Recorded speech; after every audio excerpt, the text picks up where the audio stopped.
네, 오늘의 말씀은요, 여로보암이 아들이 병이 든 사건을 보여주고 있습니다.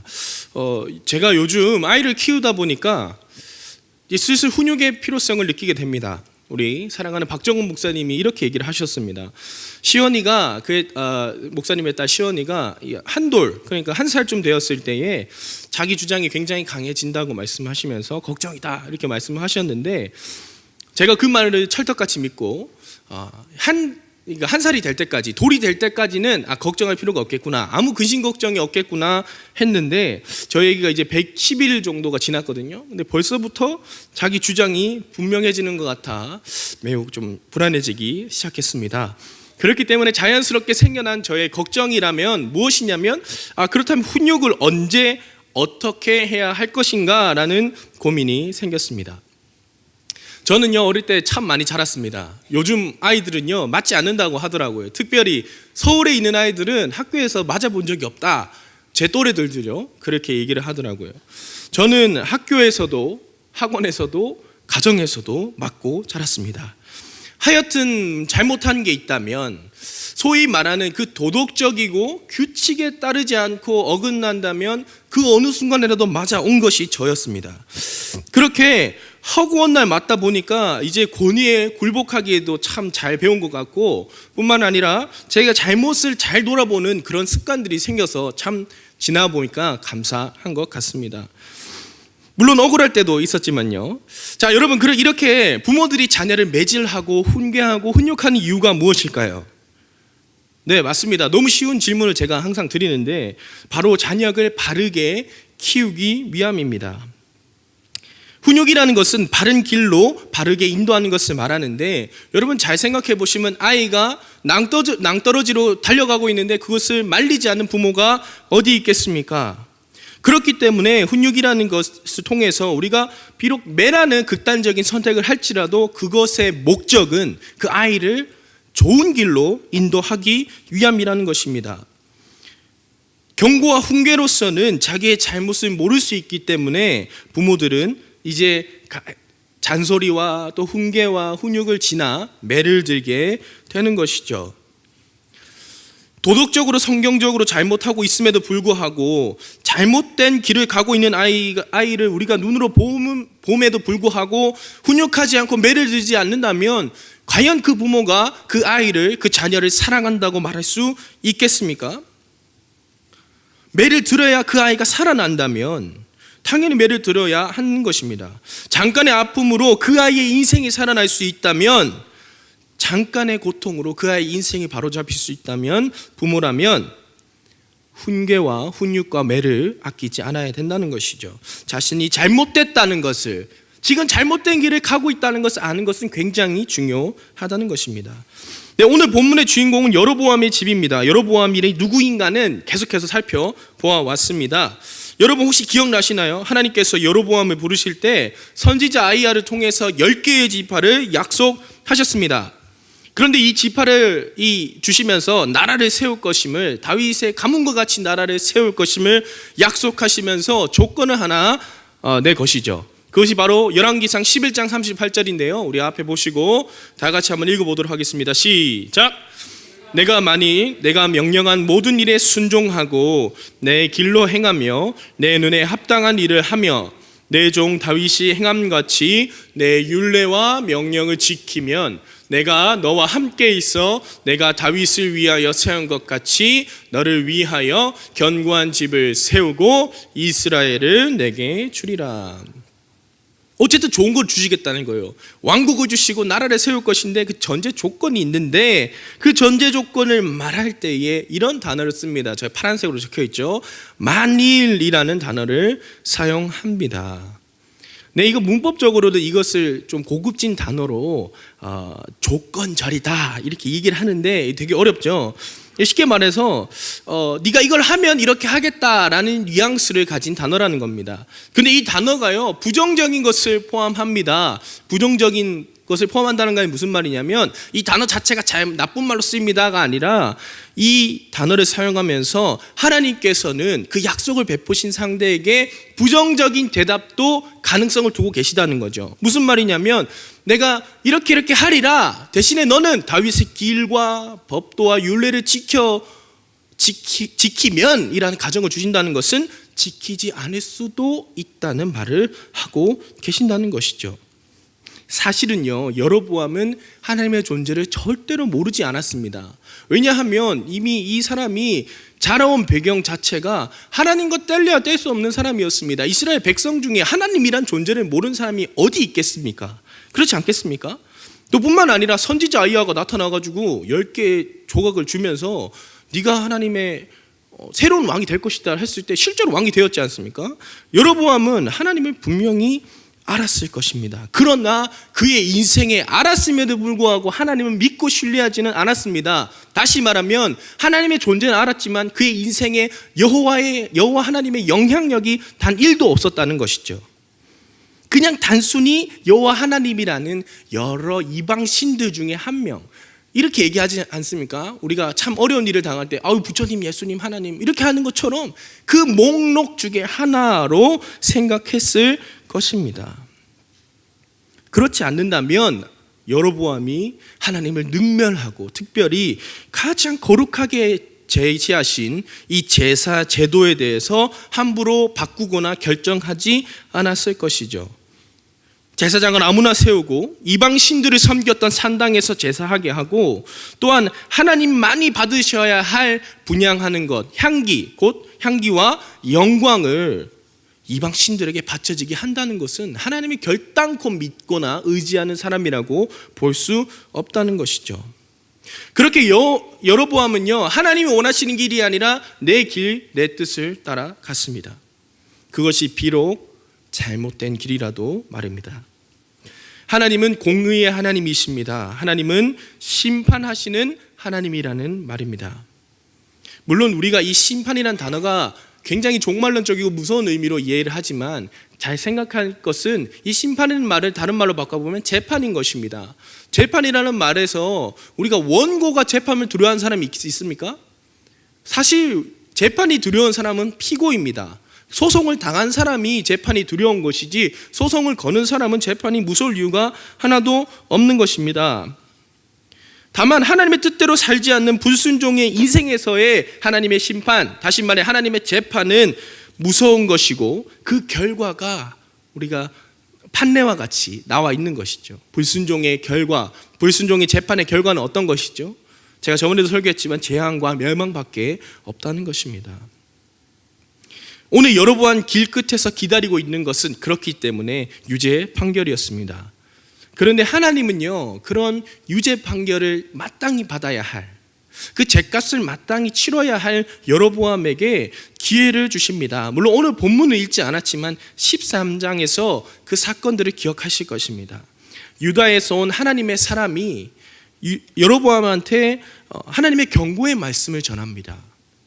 그쯤 되면 하나님이 자기를 왕으로 세웠고 자기 부모와 친척 모든 백성들이 주변의 사람이 하나님을 믿었을 텐데 그쯤 되면 하나님께 잘못했습니다, 돌아가겠습니다, 회개하고 돌아가야 하는데, 심지어 13장에서 하나님의 사람이 경고할지라도 그는 하나님을 신뢰하지 않았습니다.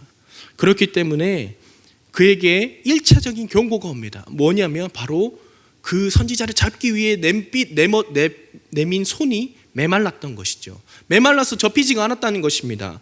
물론 이 메말랐다는 의미가 어떤 것인지는 정확하게는 알 수 없으나 하여튼 피부가 메말랐다든지 팔이 움직이지 않았다든지 정상적인 역할을 할 수 없었다는 것을 말하고 있을 테죠.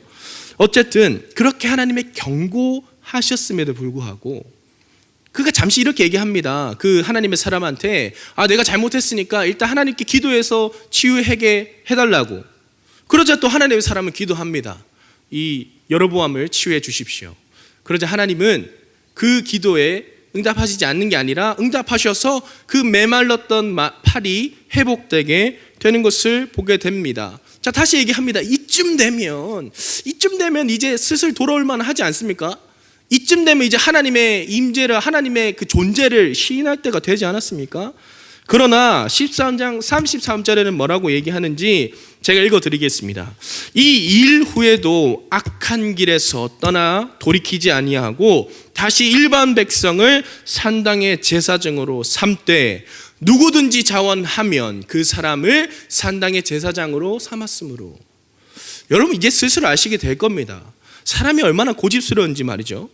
여전히 악한 길을 가고 있습니다. 하나님의 경고에도 불구하고, 하나님의 이런 신적인 경험을 함에도 불구하고 여전히 자기 잘못을 회개하지 않았습니다.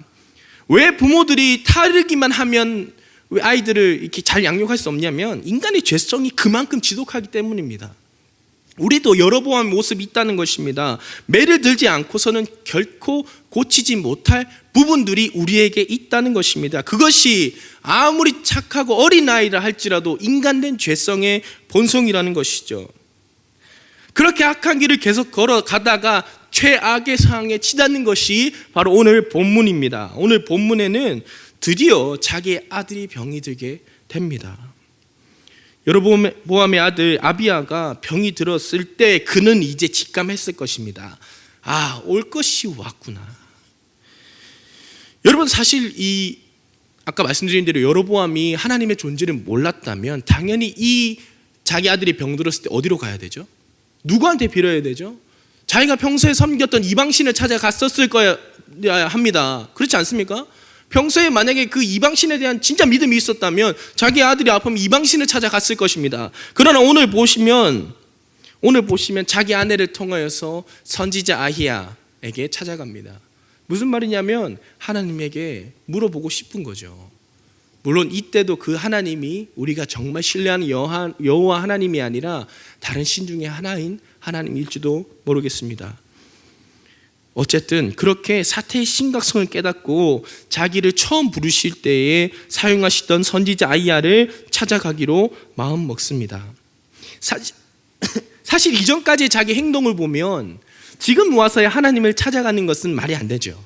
그렇기 때문에 자기 아내에게 어떻게 하라고 말하냐면 바로 분장하라고 말을 하시는 것입니다.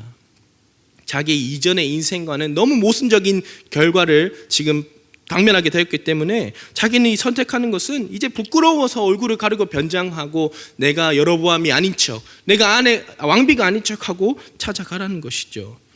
사실 하나님을 정말로 의지했다면, 정말로 하나님이 회개하고 용서하시는 하나님이라는 것을 알았다면 당당하게 나아가서 오늘 새벽에 담임 목사님 말씀하신 것처럼 아이에게 찾아가든지 성전을 찾아가든지 가서 회개하고 엎드리고 자복했어야 할 것입니다. 그러나 왜 변장하고 갔을까요? 왜 변장하고 그런 소위 말하는 이 점괘를 치러 갔을까요? 그것은요, 좋은 결과를 얻기 위함이었습니다.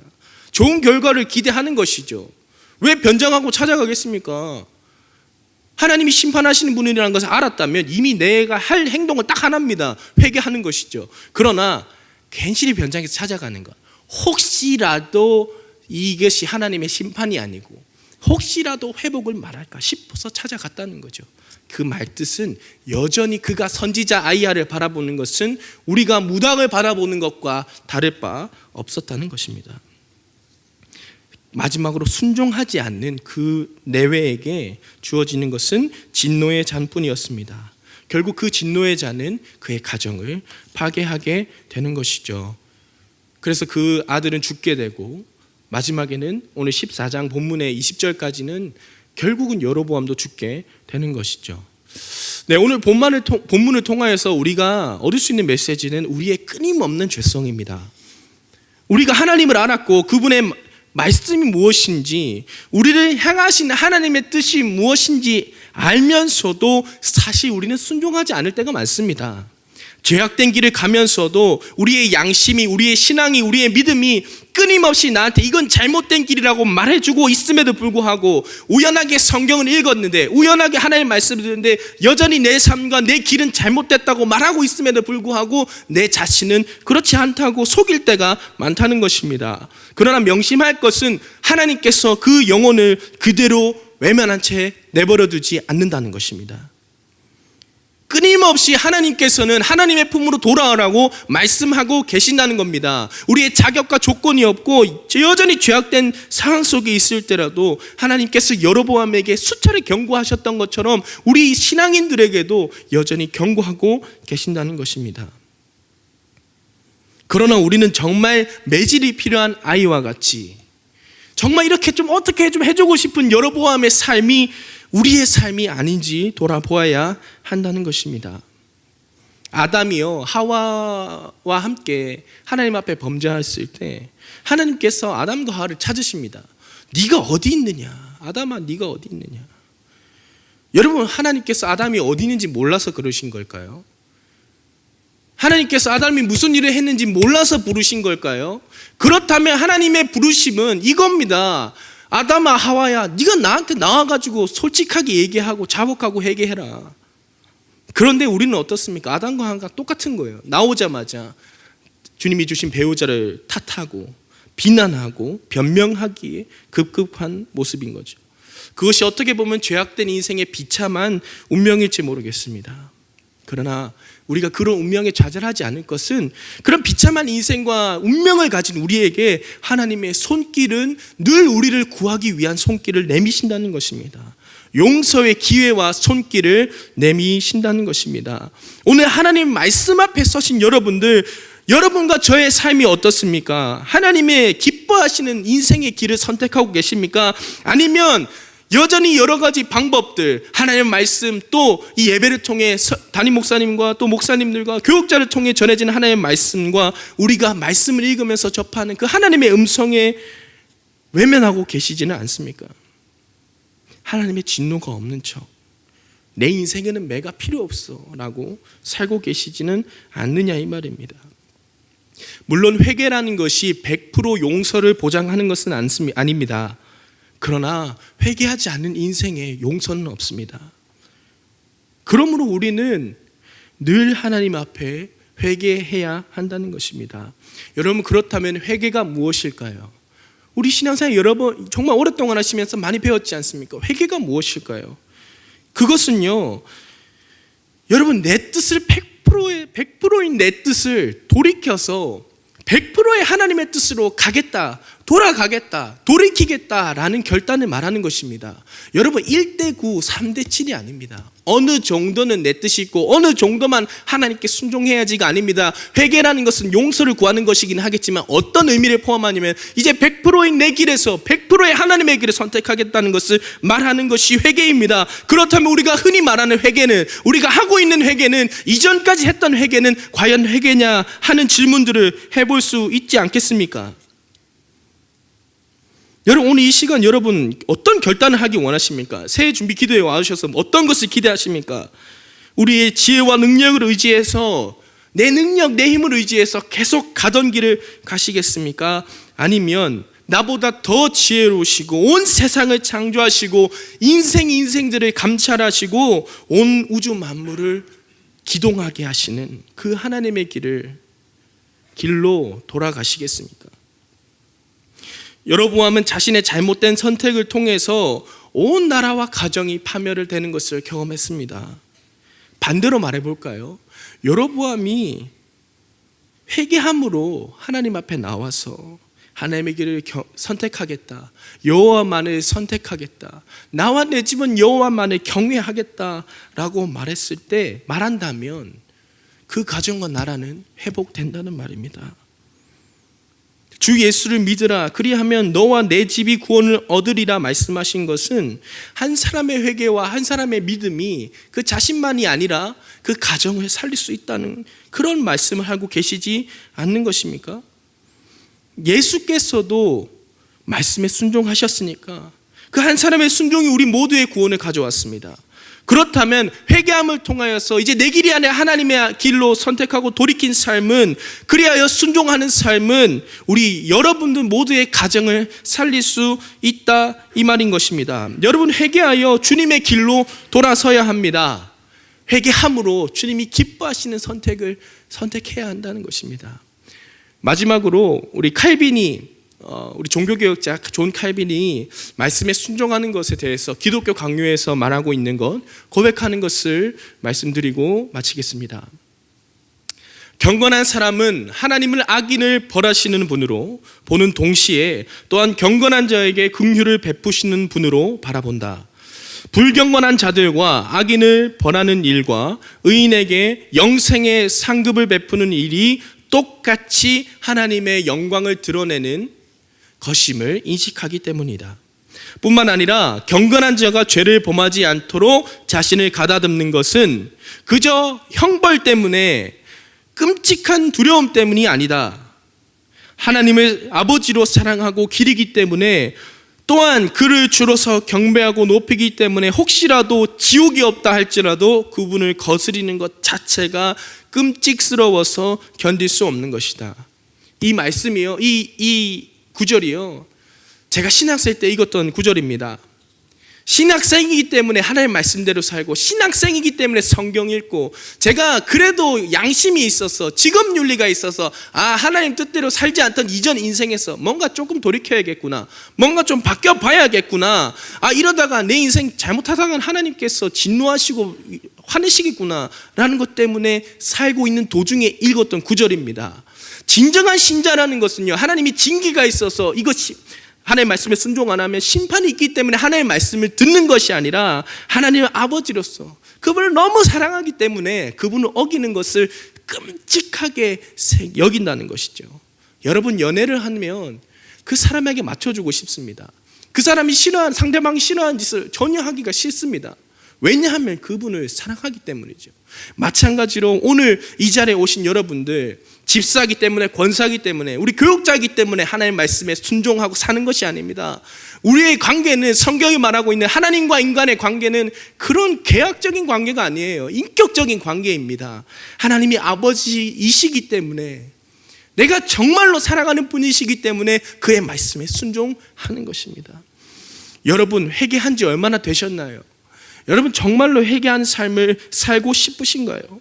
그렇다면 오늘 정말 하나님을 사랑하기 때문에 불순종을 끔찍하여 견딜 수 없는 것으로 여기며 주님 앞에 나아가는 시간 되시기를 소원합니다. 그래야 해서 진정으로, 참으로 진정으로 신앙의 형태, 신앙의 모습, 습관만 있는 것이 아니라 정말 하나님께 순종함으로 영생하는 복락, 더하기 이 땅에서 정말 하나님과의 동행하는 그런 복락을 누리는 저와 여러분들이 되시기를 간절히 소원하고 축복합니다.